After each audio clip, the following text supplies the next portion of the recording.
ayahna bantu salat mas 11 bae mamaca teu kuat cenah kieu 11 7 asalna 7 ge cenah teu kuat 3 asalna cenah 3 ge teu Aisyah hayang naon sih sabenerna.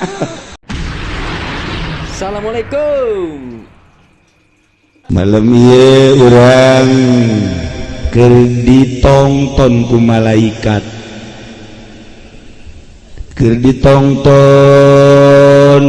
ku para ahli Allah di pondok rek ngayakeun maulid ngagungkeun ka Kangjeng Nabi. Oh, malaikat ditonton nonton ti isu kene ti kamari keur nyeun tenda malaikat nonton.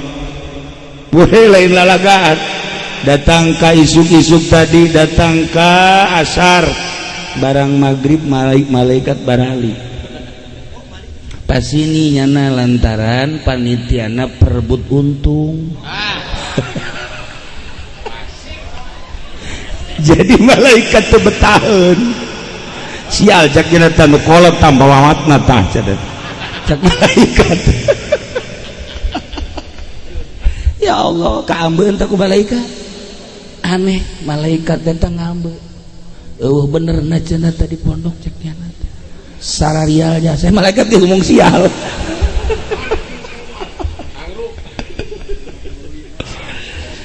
Tapi tetap lama tuh panitia mah panitia, urusannya na urusan urang mah urusan urang mah tetap ngagungkeun karena dilahirkeun junjunan alam Kangjeng Nabi urang, Kangjeng Nabi Muhammad sallallahu alaihi wasallam. Tetap urang mah urang karahmatan ku Kangjeng Nabi. Panitia mah panitia kabenduan. Ya tuh basing-basing. Bersok yang babarengan jeung kami. Kami mah kami di dieu.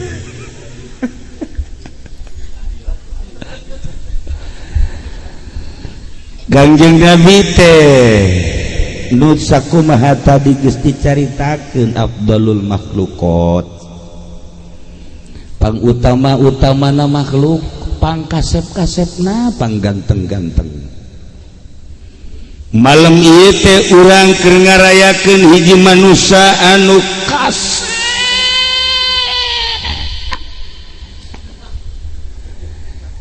ganteng.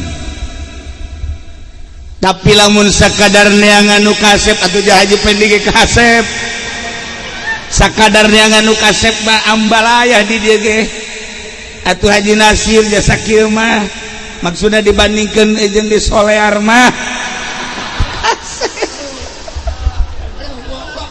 kasep lah kasep lah. Tapi nu hese ge lain sakadar kasep beungeut. Neangan nu kasep loba di pondok, neangan nu geulis ambalaya. Bukti kasep jeung geulis loba lantaran lalaki bogoh ka awewe, awewe bogoh ka lalaki, berarti kan kasep. Geulis ayalah sautak saeutik kasep jeung geulis. Tapi nu diperlukeun mah lain beungeut. Nu diperlukeun mah kasep hate. Anu hese ge ieu kasep hate kasep beungeut mah kurang-kurang kasep kayapan. Nyayapan sia Jepang. Atuh kunaon bodoh-bodoh. Bisa operasi plastik kayak kasep. Bisa anu irungna kurang mancung dimancungkeun bisa. Cari ibu urang sararea anu aya nuju masantren eta kan dioperasi plastik dia digelis. Nu kasep aya, tapi aya nu dioperasi plastik modal angger. Ieu ge ngoperasi sakieu. Tapi angger bae kos ge kene. Nah, neangan nu kasep gampang, neangan nu geulis gampang, tapi nu kasep hate nu hese ge maka dibutuhkeun jang supaya kararasep jeung gareulis hate manusia anu pangkasep-kasepna jeung pangganteng-gantengna jang ngasepan batur jang ngageulisan batur.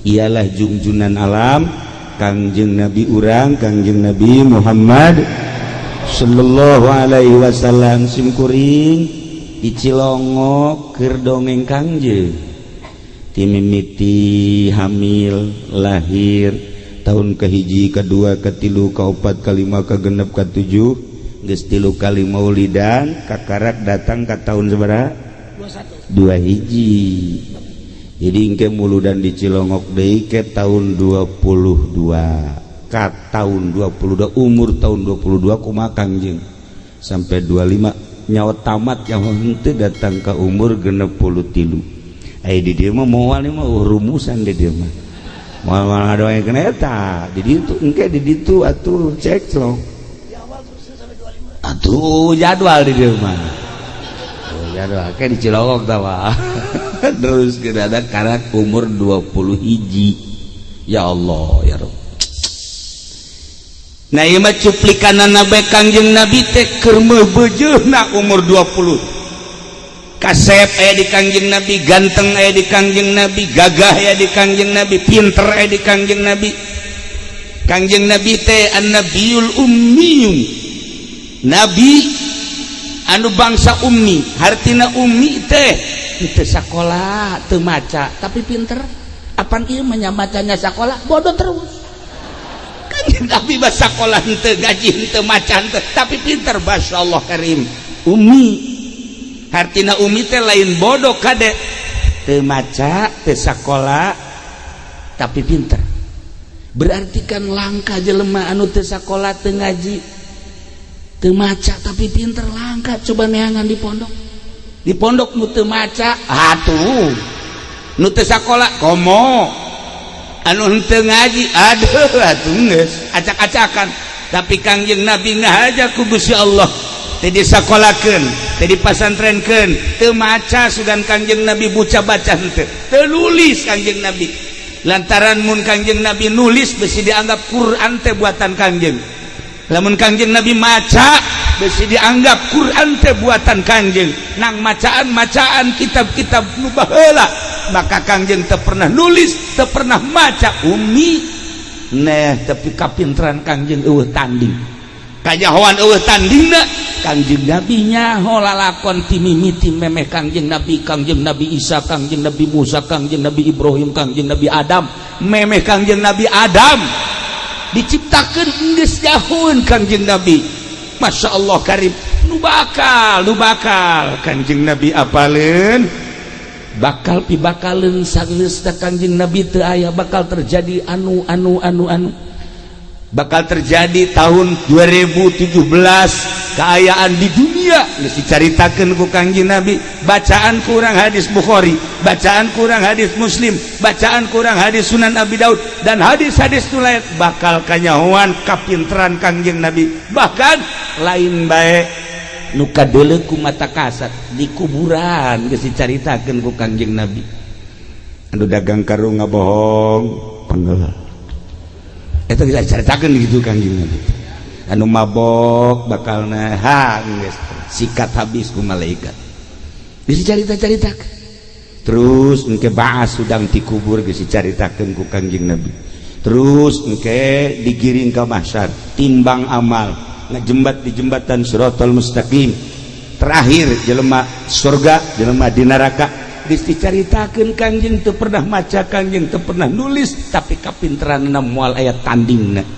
Nah malam ieu ku urang keur dirayakeun manusia nu pangutamana panggantengna pangkasepna pangpinterna mudah-mudahan urang kabehan kasorot ku rahmat Kangjeng Nabi sehingga ku rahmat Kangjeng Nabi nyorot ka urang nu tadina can nyaho jadi nyaho nu geus nyaho leuwih nyaho nu can mantep jadi mantep nu geus mantep leuwih mantep sehingga urang wauh ka Allah wauh ka Kangjeng Nabi di akhirat urang wauh ka Kangjeng Nabi atuh langsung ku Kangjeng Nabi di aku lain alhamdulillah sing geus pede jasa nya wauh nya henteu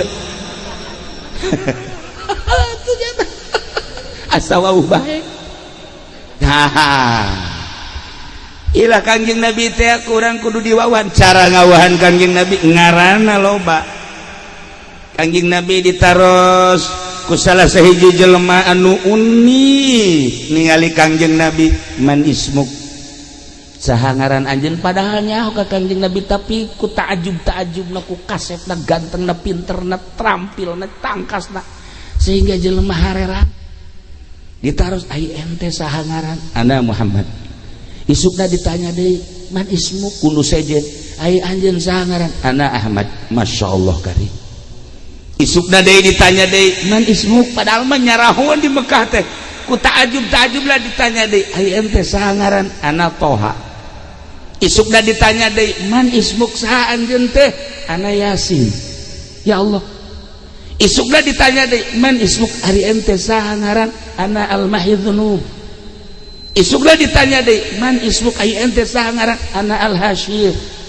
isukna ditanya deui man ismuk ana Ar-Rauf ditanya deui isukna ana Ar-Rahim isukna ditanya deui ana Siraj isukna aya nu deui man ismuk ana Munir ditanya deui man ismuk ente saha ngaran ana Muddatsir aya deui nu narnya deui man ismuk hebat-hebat deui ente saha ngaran ana Muzammil aya deui nu nanya man ismuk saha sih ngaran antum ngaran ente ana Muzakkir lo baca sangaranna.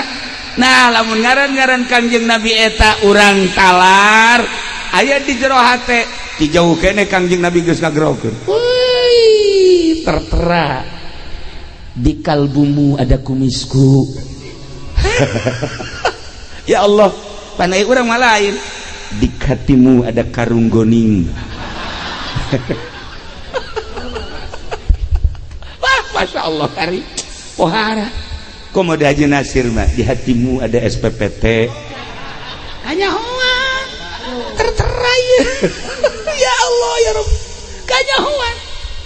Nah Kangjeng Nabi rahmatna nyorot ka urangkeun urang mah nyahona ngan ge Muhammad urang mah nyahona ngan ge Ahmad urang mah nyahona Toha Yasin masalah geus sakitu ge asal lobakeun maca sholawat ka Kangjeng Nabi Muhammad sallallahu alaihi wasallam sorangan di kamar ya Nabi salam alaika ya Rasul salam alaika ya Habib salam alaika salawatullah alaika sorangan di kamar urang mah daek maca kos kitu aya cawu nu kadeulekan lain Kangjeng Nabi cawu mun cauna gede ya Nabi salamna kencang ya Nabi salam lamun cauna cau emas maka dake ya Nabi salam kok mah haji pendi mah lamun geus eueunan naonan mun mah heuai bae cak Kangjeng Nabi tolol teh budak iya teh Kangjeng Nabi leuy urusan dulu ge widara masyaallah. Nah lobakeun maca sholawat ka Kangjeng Nabi sapoe sapeting 4444 ya Allah lamun teu bisa 4444 444 oh 44 masih lobakeun atuh dasar sia mah kudu disyukurkeun ka sumber parem 44 teu kuat masya Allah ngajual karung mah mun 40 ya geus ge bae lakunya cuma 40 dai hari ini udah hari ini jangan makan ya dai ya ayo baca sholawat 40 teu kuat ya Allah ya Rabb masya Allah. Nah ilah Kangjeng Nabi wayahna bantu salat mah 11 bae mamaca teu kuat cenah kieu 11 lah 7 asal 7 ge cenah teu kuat tilu asal cenah tilu ge teu Aisyah hayang naon sih sebenarnya ya Allah ya Rabb baca sholawat urang resep Allahumma sholli ala sayyidina Muhammad wa ala ali sayyidina Muhammad cukup harada yang panjang eta bae cenah sok dibaca dina salat ngalawana sholawat Ibrahim Allahumma sholli ala sayyidina Muhammad wa ala ali sayyidina Muhammad kama shallaita ala sayyidina Ibrahim wa ala ali sayyidina sampai fil alamin innaka Hamidum pendek tingcen tamu kieu atuh eta terus sok dibaca urang yang ngaji Allahumma sholli ala coba ayo oh kebecus budak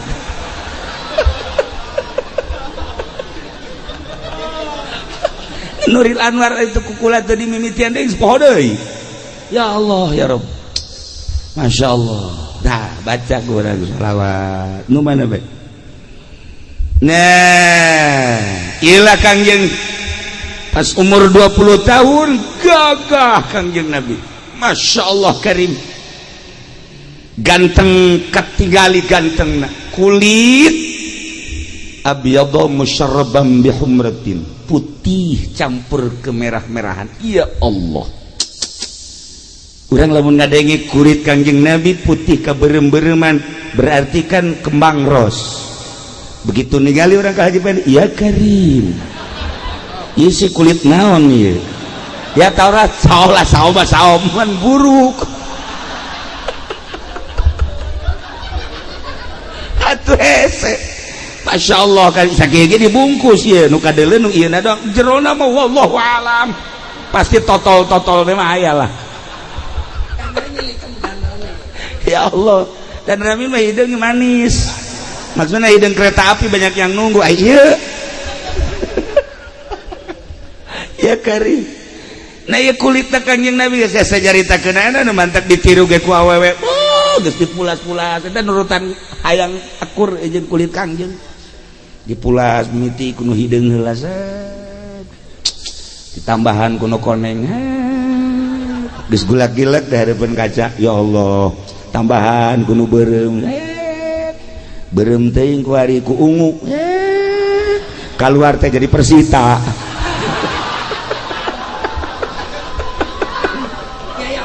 Ya aing nangis sia. Masya Allah karim. Ya kulit Kangjeng parah. Ya Allah ya Rabb, musyarraban bihumrat wasi'al ainain, socana rada ageun, zajabhatin hilaliyah buleud beungeutna mun ceuk urang Bandung mah ieu teh wajah sirih ngadaun seureuh.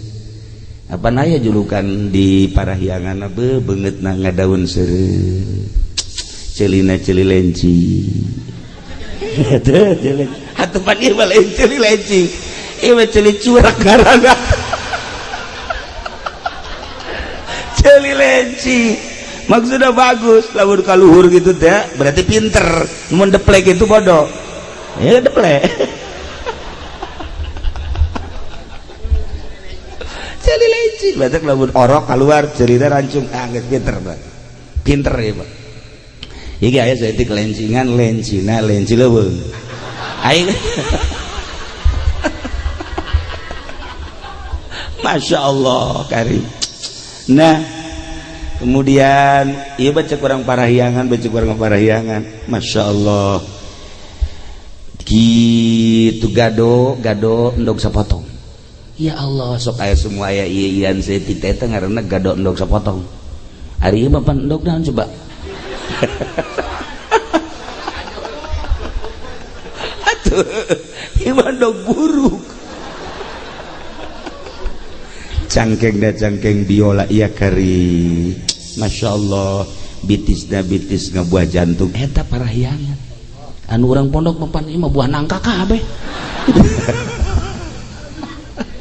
Ikir cerita urang parahyangan Kangjeng Nabi mah Masya Allah kari marbu alqomati sedang dedeganan, jangkung teuing henteu, handap teuing henteu, gede teuing henteu, leutik teuing henteu, lintuh teuing henteu, kuru teuing henteu.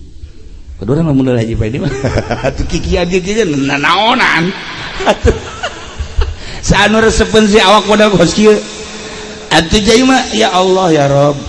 Lamun lempang sorangan aya anjing pajar tulang lempang. Tapi lumayan sakieu. Lumayan. Nah, inilah Kangjeng. Tapi anehna Kangjeng.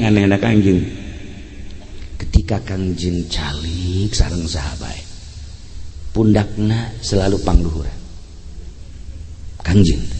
Misalnya Kangjeng ngariung jeung nu pendek, pundak Kangjeng luhur. Aya deui nu datang jangkung.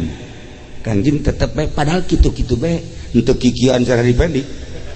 Hayang jangkung teh kieu. Henteu.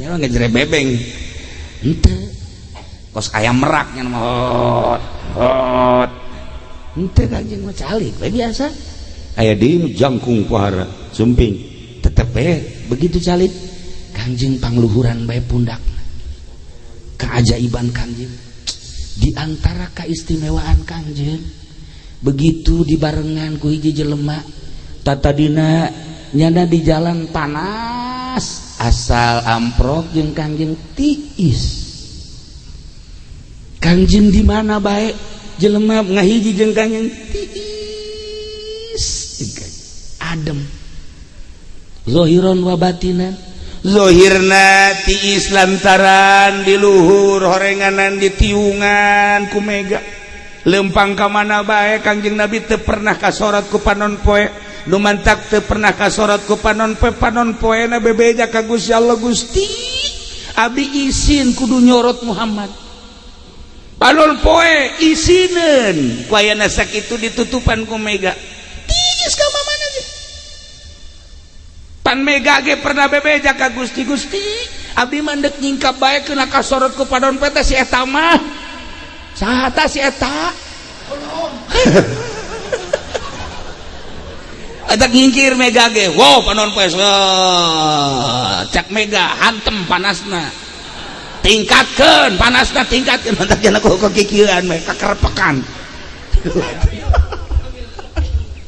Kangjeng mah mungkin panon poe nyorot ka Kang Isin ya Allah ya Rabb malam ieu urang teh keur ngarayakeun eta afdalul makhluqat masyaallah bandingkeun jeung Kangjeng Nabi jeung malaikat Jibril masih muliaan Kangjeng Nabi pohara ieu malam ieu manya urang teu ka sorga lah insyaallah lah ka sorga kajian kumaha ge kula masuk inget Siti Suwaibah bae jariah Abu Lahab begitu Kangjeng Nabi lahir ku bungah-bungahna manehanana kan nyusuan Suwaibah teh begitu balik ka Abu Lahab teh si mana maneh Suwaibah oh tas nyusuan Muhammad emang geus lahir wah eta teh alok kaula cek Abu Lahab mana nyusuan sok susuan ka ditu bunga biasa cek Abu Lahab bunga kula luar biasa begitu balik deui Suwaibah ka dinya Suwaibah lantaran maneh nyusuan ka alok kaula nu ngaran Muhammad wah ieu detik ieu maneh merdeka dimerdekakeun langsung ku Abu Lahab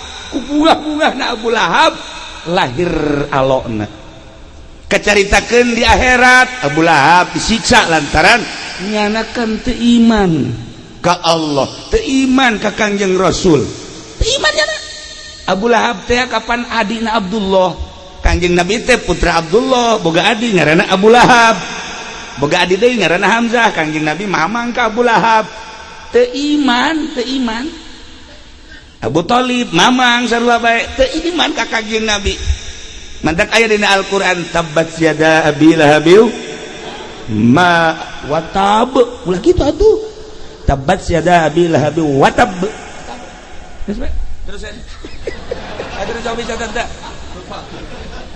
entah apal tabbat yada abi lahabil watab ma aghna anhu maluhu wa ma terus sayaos eta bae orang mah saya uslana nyana saya nah iyalah Abu Lahab guys ke di neraka Abu Lahab aya kamodelan kumaha kamodelan anak ketika poe Senen mun carita aya poe mah Abu Lahab ku bungah-bungahna waktu lahir Kangjeng poe Senen di akhirat Kang Abu Lahab ditiiskeun di neraka mah di neraka ngagolotroknan karasana tiis model bahkan diangkat siksa kaol mah ngan seukur sadika kidong tasa kengkeongan tapi tiis eta kubunga alokna nu ngaran Muhammad lahir di akhirat teu iman dibere tiis atuh komo urang iman ka Kangjeng ih atuh komo urang ka Kangjeng sanajan ka neraka tiis lah atuh tuh kena naon teh kana neraka ieu serah dong serah kajeun ka neraka ulah dai urang mah tetep surga dai bapak lu mah biarin ke neraka kata ya Allah tuh kan pohara sakitu teu iman tiis atuh komo urang tinggal ningkatkeun keyakinan urang ka Allah jeung ka Kangjeng Rasulullah dengan cara lobakeun maca sholawat geus pokona mah Kangjeng Nabi kan nangtung ketika urang ditimbang amal Kangjeng Nabi nangtung di tengah-tengah timbangan ende maju imbang amal salat teu husu trek zakat tilok trek bohong osok oplos barang geus ieu kieu bae mah kakenca teu daekeun ka katuh teu daekeun cek malaikat ih mah tuh kudu ka neraka cek Kangjeng kela ke ditanya ikan Haji Pendi mumun osok muludan kan wih atuh osok abdi Masya Allah osok pisan tuan sok macaya Nabi salam ikhlas apa ente sih setengah lah Kangjeng tenang penyelamat Kangjeng teh bakal dibere syafaatil uzma teh hartina pitulung anu gede nu teu dibikeun ka nabi-nabi nu sejen iwal ti Kangjeng Nabi urang ai jelema nu puguh mah waliullah teu kudu ditulungan jadi bisa ka sorga sorangan ai kitu mah solihin atuh teu kudu ditulungan lain haji solihin beusi ke aing tah solihin tah beusi kitu lain solihin mah jadi bisa ka sorga sorangan ahli ibadah mah bisa ka sorga sorangan nyana langsung ka sorga ari ieu syafaat jang saha jang anu disna ka neraka tah disapaatan ku Kangjeng nu penting iman iyalah urang bungahna boro-boro umat Kangjeng Nabi na boro-boro umat Kangjeng Nabi Isa berikut Kangjeng Nabi Isa laporan ka Kangjeng Nabi urang umat Kangjeng Nabi Musa berikut Kangjeng Nabi Musa na laporan umat Kangjeng Nabi Ibrahim berikut Kangjeng Nabi Ibrahim laporan Masya Allah karim kula sok ngadengewe di Haji Pendi Nabi lulumpatan eta ai subuh teh kula sok ngadengewe teh sorasa jore amat lulumpatan tah minta pertulungan coba cak Haji PDK Nabi elut pun Nabi elut gese coba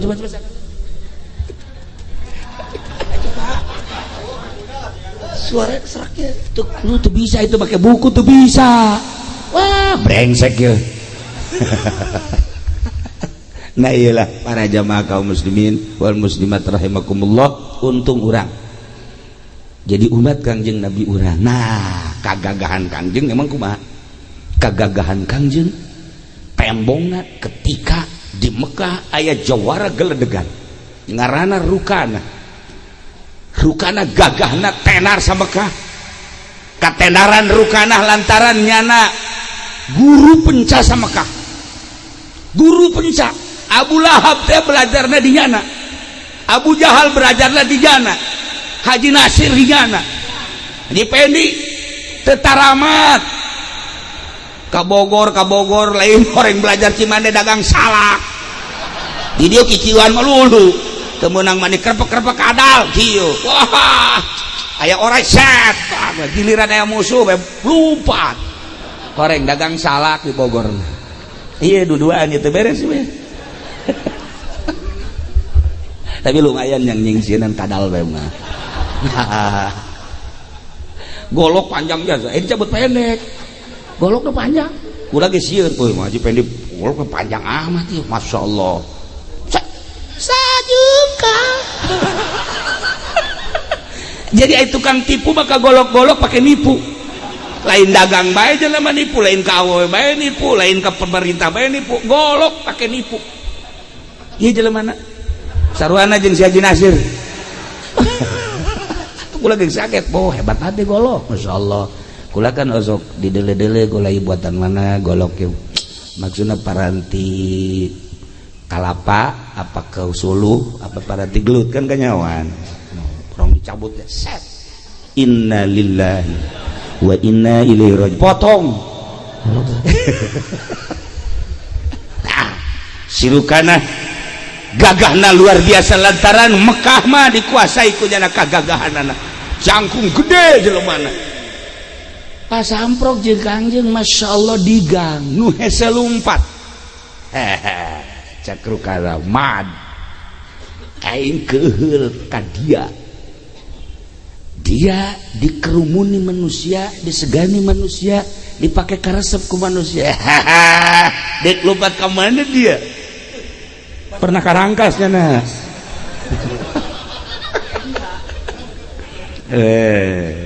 Balik ngaran dia itu. Poteskeun dia. Tinyawa dia kain. Ngaing guru pencani Mekah. Eueuh nu tah nyahoeun ka ngaing. Kagagahan ngaing geus nyahoeun kabeh. Bu Jahal, Abu Lahab anak buah aing. Ayo sia di ka mana lompat. Cek Kanjeng Nabi, hayu urang adu kekuatan. Ya, ngalawan dia. Hayu. Sok urang adu kekuatan. Saha coba nu eleh. Wow. Eta kirukanah langsung ninju. Pereupna geus segede kalapa. Rukana, Masya Allah. Asal lamun jeung Haji Pendi mah teu kudu gelut dikieukeun pae. Lah ku gagak langsung balepak bae. Haji Nasir mah kena angin ada ngagulibes. Gagaknya seru kana tenar. Jawara geledegan, Masya Allah Karim. Kanjeng langsung ningali permainan Rukana, tenang Kanjeng. Begitu leungeunna datang ke Kanjeng, cekal ku Kanjeng. Begitu dicekal, awakna ku Kanjeng dicekal. Sakitu gedena, mungkin sakintal setengah maya Rukana. Diangkat ku Kanjeng Nabi. Set, dikubayar gua. Cek Kanjeng Nabi langsung ditutupkan. Atuh kapoekan. Kanjeng Nabi sidak kebaik. Sidak gagah. Begitu udah dulu-dulunya nah remeng-remeng. Aya kene dia emang didinya. Ulah coba-coba sih ya. Ayo cek Muhammad udah. Cek Kanjeng udah.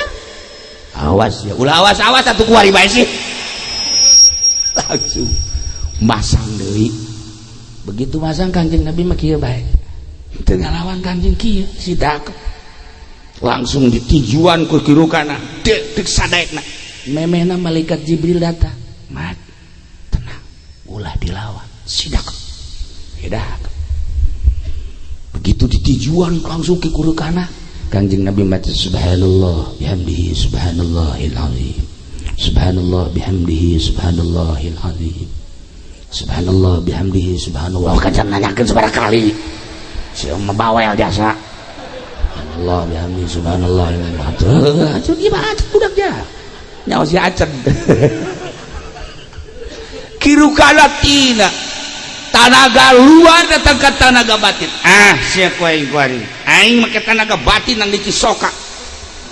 Pelor geus dahar ku aing, gabah geus dahar ku aing. Ambo. Pohara teh Cisoka pohara eta. Nah, langsung dibetenkeun.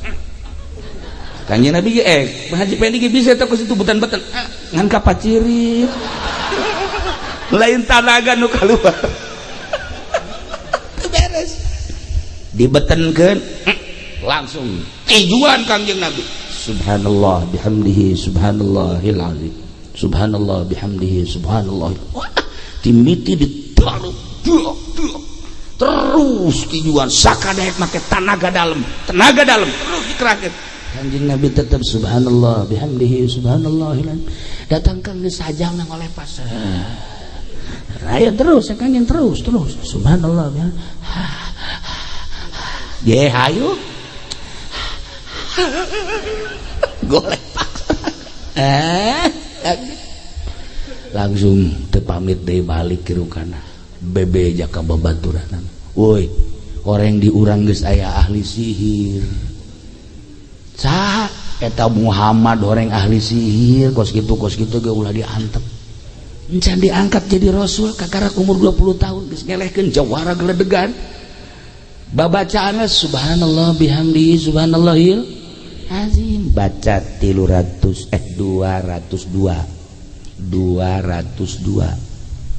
dibacana ngan ulah napas. Kira-kira tuh Haji Nasir langsung aduh.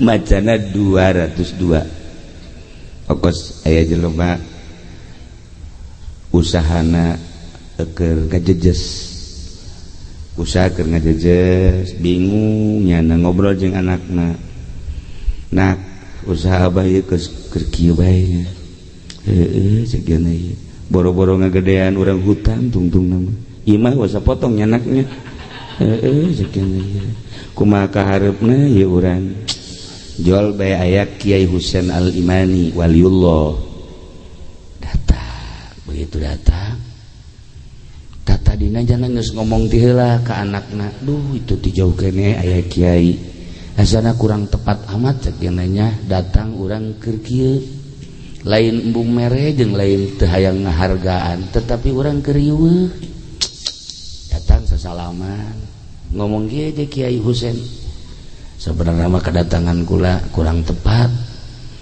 lantaran atuh lah sakumaha tadi diobrolkeun je kadania ti jauh kene wali mah nyahoan mentek sing ade wali mah nyahoan nyana beureum beungeut beureum tetep jujur urang ka imah ulah bingung cek Kiai Husain Al-Imani ari hayang maju mah baca bae di surat Al-An'am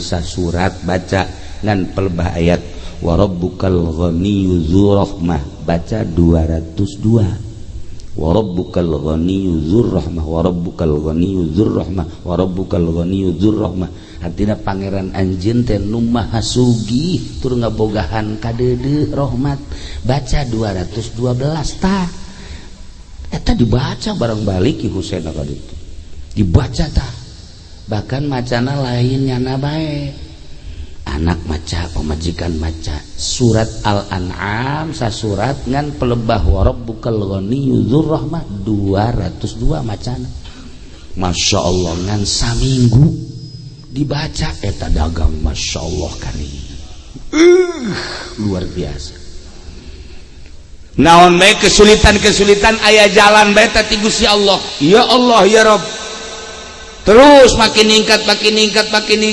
neangan Ki Husain ieu ka mana Ki Husain maksudna terima kasih teu daek kapanggih asal datang ka imahna eueuh salila nyana aya di imahna mah tah Ki Husain teu daek datang-datang pan aya kiai urang mah lain kitu pan wah pasti deuk mere kae wow malah geus diteleponan kapan mau ke sini kapan udah ada kerasanya belum kiai tolol tuh mah kiai kos gitu mah kiai aya kuari kiai na ge aya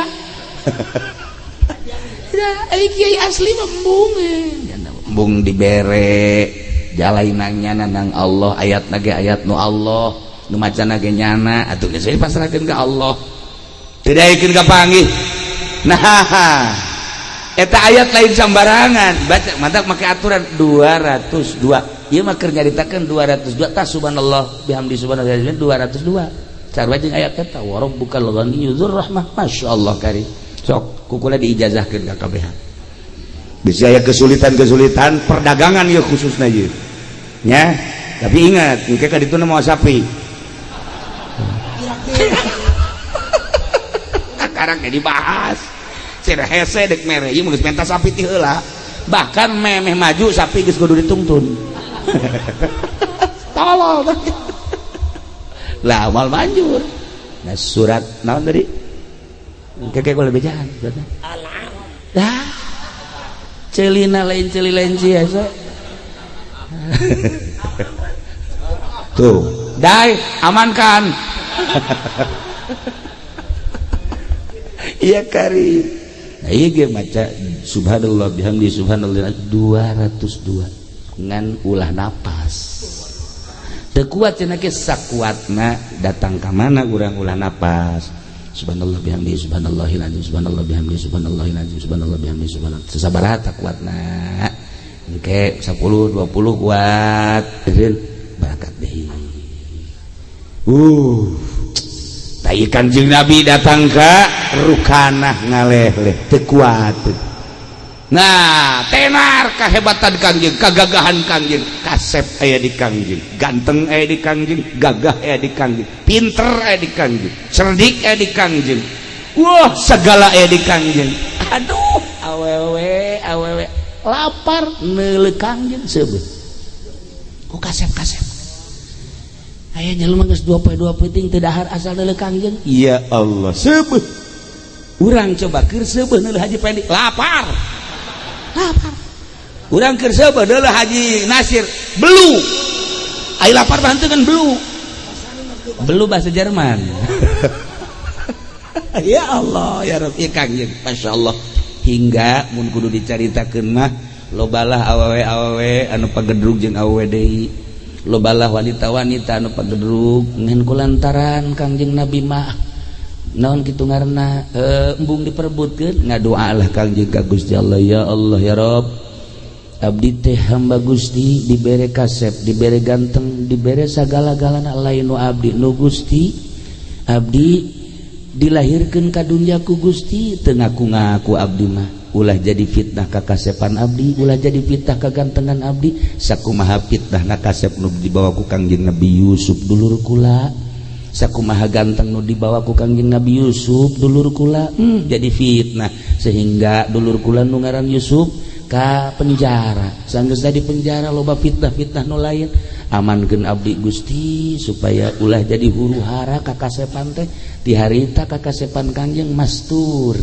sehingga tenang tentrem neuleuh kasep tapi teu jadi fitnah Kangjeng kasepan Kangjeng jeung Kangjeng Nabi Yusuf bakal tembongna engke di surga Kangjeng Nabi Yusuf eleh ku Kangjeng Nabi urang ngan teu jadi fitnah di dunyana tenang tentrem urang dari Haji Pendi kan kasep tapi tenang tentrem maksudna teu kahayang teu naon datang ka embung urang leuleut-leutna ge datang ka embung urang gitulah Kangjeng Nabi urang ya Allah ya Rabb kasep Kangjeng teh nah ieulah Kangjeng membawa rahmat maksudna kumaha bisi aya nu can apal bahwa pangeran teh Allah Kangjeng Nabi diutus rahmatna terus ke kampung urang sehingga urangnya oh pangeran teh Allah besi can aya apa can aya nu apalin bahwa nabi akhir zaman teh Kangjeng Nabi rasul terakhir teh Kangjeng Nabi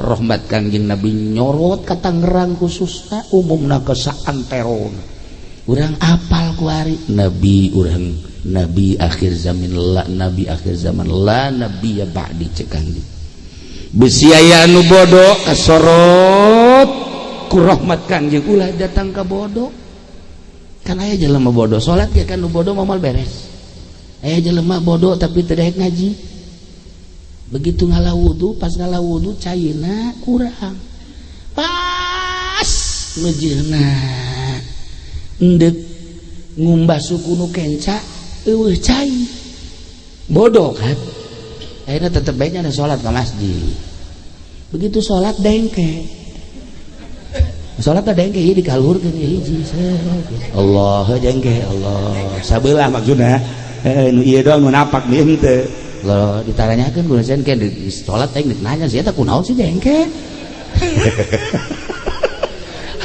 Masya Allah gak aya ge lamun aya huru hara di lembur ya di lembur besi aya nu hajat besi aya nu hajat wow aya golek aya naon urang deuk nurunkeun hujan kan salat 2 rakaat tapi salatna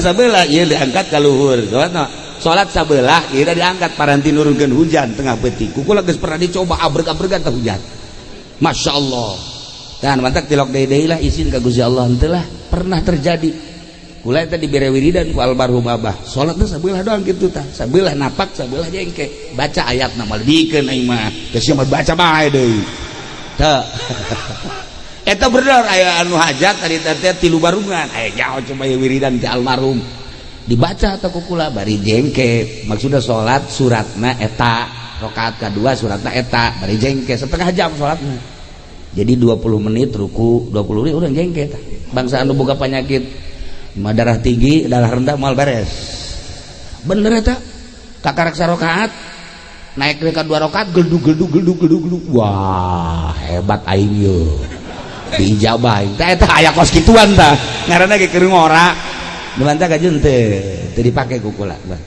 paling ge paranti lamun hujan doa dibaca ku kula pernah Rabbi firli wali walidaya kan eta lamun hujan eureun pernah hari Haji Pendi diturunan kan ku kula hajat Haji Epi ber caknya na ieu doa ti kiai dibaca ku Rabbi firli bahkan bareng Rabbi firli wali walidayah warhamna kamarwan eta hujan makin gede.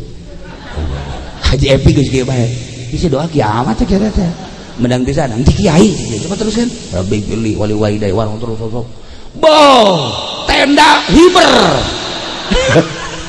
Cak aja Epi geus ulah ngadoa geus. Geus ulah ngadoa lah. Bah, atuh mah acak-acakan cek kieu. Acak-acakan kabeh. Barang nyana teu ngadoa eureun teh hujan. Atuh malam eta nyana jeung Haji Nasir diusir teh balik. Balik sia.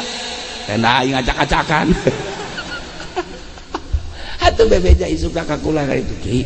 Doa teu banjur, hadiah heula teu. Henteu ya. Atuh teu beres, bentar guguruna kudu make kukudang. Nyaman teu kukudang? Ya? Dasar cililenci. Nah, jalan sholat isya belah. Bu ieu dikaluhurkeun, kabeh kaget. Aing ditanya coba. Beres sholat ditanya. Sia sholat kunaon eta tadi? Ih, ulah sok ulah tanya sholat bae sih cenah teh. Lain kabehan di jaduan apa kayak sih masuk jam mana hiji aing wudu cekena teh di keran pas di mbah ieu eueuh caina mantek teh ditapakeun ku aing tolol sia mah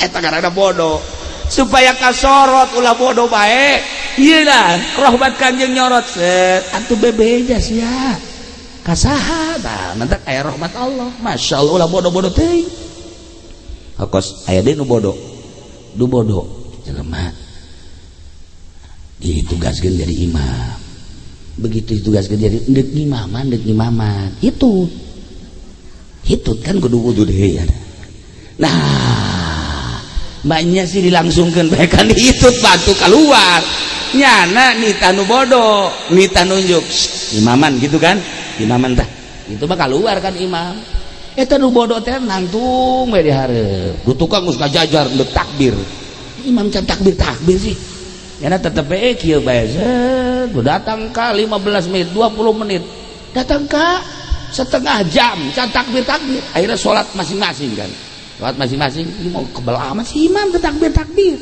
ngomong henteu naon henteu geus beres kabehan saralat ditanya sia nangtung bae emang kurang aing nungguan imam jakna nungguan imam siap tadi tidak jadi imam lain beusi aya nu ngimaman nu sejen aing ti tadi dieu pan opo eta enggak rusak kakabeh nah ieu bodoh karana nu badak ulah datang ke bodoh di pondok Kanjeng Nabi diutus rahmatna nyorot masyaallah badak Masjid Hasbunallah mah atuh kasorot ku rahmat Allah atuh datang ka ulu salat di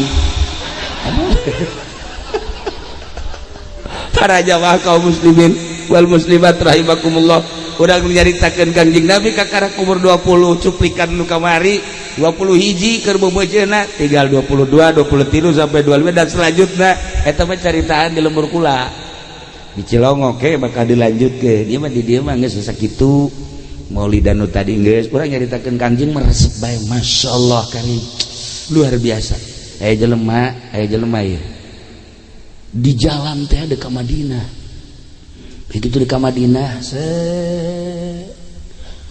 kendaraan anak baheula makan onta sakedupna teh wah kena angin onta pablesak nyana nage ragag gitu ragag nyana waduh ngan untung haju disalametkeun ku Gusti Allah onta aya deui nyana naik berangkat salametlah datang ke Madinah begitu dekat masjid aya tukang samangka itu baheula makan masih demeureun di zaman Kangjeng mah saya ayana ngan di sisina aya tukang samangka nyana nanya ieu samangka ieu sabaraha samangka ieu sekian lain itu mah samangkana mahal gede oh iya geus cek nya teh ke kula deuk meulina tah salat iya geus malah geura ka ditu bae ka masjid ayeuna salat ka masjid biasa beres salat panggil jeung Kangjeng Nabi cek Kangjeng Nabi ente sholat samangka hah izin atuh cek Kangjeng Nabi kitu kunaon tuh di jalan menang musibah ku Gusti Allah disalametkeun alhamdulillah datang ka bisa ka dieu kunaon deuk sholat deuleu samangka haju eta keur sholat cek Kangjeng Nabi maning meuli samangka nu leutik apa nu gede atuh kudu isi cak masyaallah tuah kanyahoan di jalan kene kuku lagi kanyahoan ku Kangjeng Nabi ieu urang ulah pajar teu kanyahoan nu mantak urang deuk maulidan da sing hade inget ka Kangjengna tadi ge kula moal ka dieu sebenarnya mah kula moal ka dieu ge beda sabodo lah teu korat teh geus moal ka pondok lah lantaran eta tadi nu keur mimiti dicaritakeun ku kula tadi ngan aduh cakula teh ieu mah kula mah lain deuk ka Masjid Hasbunallah lain deuk ka panitia lain deuk ka Jipendi mah kula mah ka ibu-ibu bae mana kam hayang kapanggih jeung ibu-ibu kula mah jeung ibu-ibu ga lain nu kolot nah ieu lah jadi malam ieu urang caritakeun Kangjeng intina masyaallah Kangjeng memandang urang boro Kangjeng waliullah ketika disalaman assalamualaikum ya Syekh Abdul Qadir nyana ngajawab ketika urang salam ka wali sanga assalamualaikum ya Sunan Rahmat ngajawab nyana bahkan neuleukeun ka urang teu maot assalamualaikum ya Maulana Hasanuddin Banten atuh Syekh Maulana Hasanuddin neuleukeun pernah ieu ge Haji Pendi kukula dibere cara-cara kos gitu pernah nyana assalamualaikum ya Hasanuddin naon sia orang Hasanuddin urang di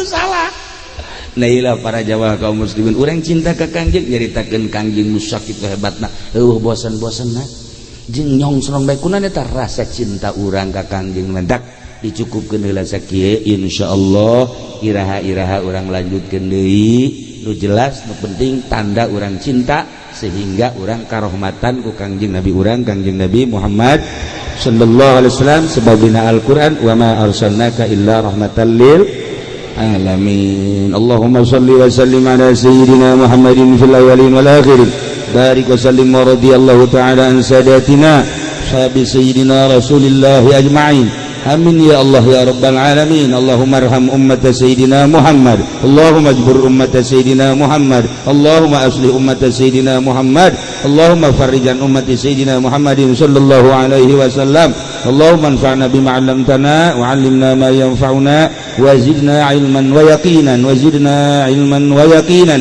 wa zidna 'ilman wa yaqinan walhamdulillahi ala kulli hal wa na'udzu billahi min kulli hali ahli an-nar rabbana taqabbal minna innaka antas samiul alim wa tub 'alaina innaka antat tawwabur rahim wa sallallahu ala sayyidina Muhammad wa ala alihi wa sahbihi wa sallam subhana rabbika rabbil 'izzati amma yasifun wa salamun alal mursalin alhamdulillahi rabbil alamin apunten tina samudaya kalepatan sareng kakiranganna leuwih-leuwih ka para panitia jeung ka warga di dieu wallahul muwaffiq ila aqwamit thoriq wassalamu alaikum warahmatullahi wabarakatuh.